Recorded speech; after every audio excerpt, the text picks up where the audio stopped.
सविता आज सुबह से ही कुछ चिढ़ी हुई सी थी। घर के कामकाज करते करते लगातार बड़बड़ाती जा रही थी। उसकी बातों के केंद्र में ससुराल के तमाम नियम कायदों से उसकी चिढ़ और खींच साफ समझ में आती थी। वैसे ससुराल में आए हुए अभी सविता को कोई ज्यादा दिन नहीं हुए थे।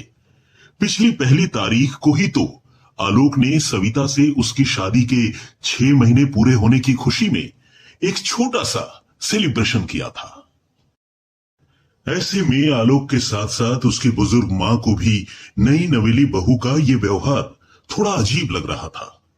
लेकिन सविता के गुस्से को देखते हुए दोनों मां बेटे ने आंखों ही आंखों में एक दूसरे से सवाल पूछे, मगर दोनों की आंखों में सिर्फ सवाल ही थे, जवाब किसी के पास नहीं था। खैर, जब आलोक से नहीं रहा गया, उसने हिम्मत जुटाकर सविता से उसके गुस्से की वजह पूछ ही ली। लेकिन सविता से यह सवाल पूछना भी मानो उसकी जिंदगी की सबसे बड़ी भूल साबित हुई। सविता सवाल सुनते ही गुस्से से फट पड़ी, मानो किसी ने सोए हुए ज्वालामुखी को जगा दिया हो। छूटते ही कहा, मैं तो पहले से ही कह रही थी कि मेरा मांझी के साथ गुजारा नहीं हो सकेगा, चलो कहीं और शिफ्ट हो जाते हैं, मगर तुम ही श्रवण कुमार बनने की जिद पाले बैठे हो। अब वही हुआ ना जिसका मुझे डर था। सविता के मुंह से अपनी मां के बारे में ये बातें सुनकर आलोक बिल्कुल सन्न रह गया। उसे समझ में ही नहीं आया कि आखिर उसकी बुजुर्ग मां ने अचानक ऐसा क्या कर दिया कि सविता उनके बारे में खुलेआम इतना भला बुरा कहने लगी। वैसे सविता की यह बात सुनते ही आलोक को इतना तो याद आ ही गया कि सविता इशारों ही इशारों में पहले भी कहीं अलग से घर लेकर रहने की बात कर चुकी थी। लेकिन आलोक हर बार उसकी इस बात को हंसकर टाल दिया करता था।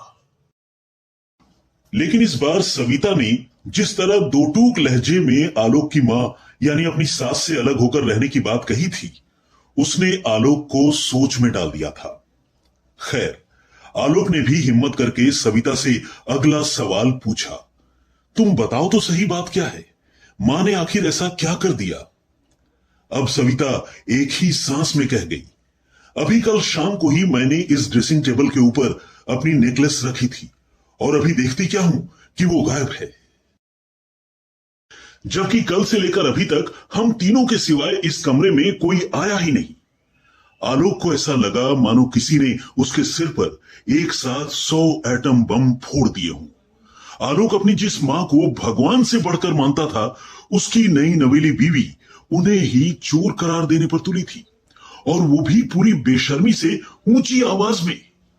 अब आलोक ने भी पलटकर जवाब दिया, तुम पागल हो? तुम्हारी हिम्मत कैसे हुई मेरी मां के बारे में इतना घटिया सोचने की? तुम्हें क्या लगता है उनकी नजर तुम्हारे मायके से लाई गई कीमती चीजों पर है? तुम भी बिल्कुल हद करती हो। लेकिन सविता भी मानो आज फैसला करने का इरादा लिए बैठी थी। उसने तुनक कर जवाब दिया, मां जी तो क्या, मुझे तो यहां सारे नाते रिश्तेदार ऐसे ही लगते हैं। आपको याद नहीं है कि अभी जब हम गुड़िया की शादी में इंदौर गए थे, तब भरे मंडप से मेरा गुच्ची का पर्स चोरी हो गया था। मुझे तो शक है कि वो पर्स भी मां जी के भाई की बेटी यानी आपकी ममेरी बहन ने ही उड़ा लिया होगा। लगातार उसे लालची निगाहों से घूरे जा रही थी। आलोक हैरान था यह देखकर कि सविता कैसे बातों का बतंगड़ बनाती जा रही थी। उसे डर इस बात का भी था कि अगर बगल के कमरे में आराम कर रही मां ने ये बातें सुन ली तो वो उन्हें क्या जवाब देगा। लेकिन वो कहते हैं ना कि दीवारों के भी कान होते हैं। यहां तो आलोक की मां दीवार के दूसरे छोर पर यानी अपने कमरे में ही लेटी पड़ी थी। बेटे और बहू के बीच चलती हर बातचीत उन्हें साफ साफ सुनाई दे रही थी, और लेटे लेटे ही उनकी आंखों से लगातार आंसू बहे जा रहे थे। उधर आलोक के लगातार समझाने बुझाने के बावजूद जब सविता की बदतमीजी थमने का नाम नहीं ले रही थी, तब आखिर में आलोक ने सविता को एक जोरदार चांटार रसीद कर दिया। अब दोनों के बीच चलती बहसबाजी का शोर अचानक ही खामोशी में बदल गया। अब तक चीख रही सविता बिस्तर पर बैठी बैठी रोने लगी थी, लेकिन रोते रोते ही उसने आलोक से पूछ लिया, आखिर तुम्हें अपनी मां पर इतना भरोसा कैसे है? अब बारी आलोक के जवाब देने की थी। आलोक ने कहना शुरू किया, तुम तो जानती हो कि मैं अपनी मम्मी पापा का इकलौता बेटा हूं। तभी मेरी उम्र कोई 10 साल की थी जब मेरे पापा एक हादसे में अचानक इस दुनिया से चले गए। ऐसे में मम्मी के सिर पर मानो आसमान टूट कर गिरा।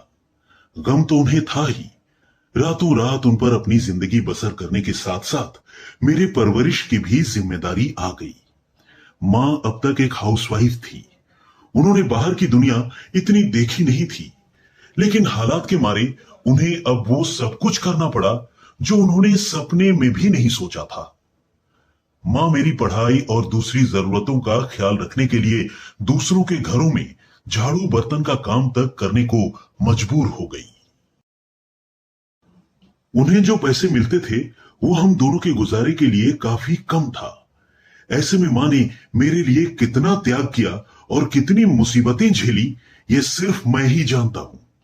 मुझे याद है, अक्सर घर आने पर मां मेरे लिए थाली में रोटियां रख दिया करती और रोटी का डिब्बा बंद कर मुझे ये बताती कि उनके हिस्से की रोटियां डिब्बे में रखी हैं, वो बाद में खा लेंगी। बाद में मुझे पता चला कि उस डिब्बे में बस आधी रोटी रखी होती थी और मां भूखी सो जाया करती थी। उन्होंने मुझे पढ़ा लिखा कर इस काबिल बनाया कि मैं आज इतनी अच्छी नौकरी कर रहा हूं। मेरी शादी तुम्हारे जैसी अमीर घर की लड़की से हुई है, और ऐसे में अगर कोई कहे कि मेरी मां ने चोरी की है तो मैं उसे कैसे मान सकता हूं? अपने पति आलोक की जिंदगी की यह दर्द भरी कहानी सुनकर अब सविता की आंखें खुल चुकी थी। उसका गुस्सा भी काफी हद तक ठंडा हो चुका था। उसे खुद अपने रवैये पर हैरानी हो रही थी। इत्तेफाक देखिए कि इधर सविता ने अपने व्यवहार के लिए आलोक और अपनी मां जी से माफी मांगी, और उधर उसका वो महंगा नेकलेस कुछ ही देर बाद उसी ड्रेसिंग टेबल की दराज में पर्स के नीचे रखा मिल गया, जिसे उसने सुबह जल्दबाजी में ठीक से ढूंढा भी नहीं था। तो दोस्तों, आपको हमारी ये कहानी कैसी लगी हमें कमेंट करके जरूर बताएं, और हां, वीडियो को लाइक और चैनल को सब्सक्राइब करना बिल्कुल न भूलें, जिससे एक YouTube चैनल के तौर पर हम ग्रो कर सकें। बहुत धन्यवाद।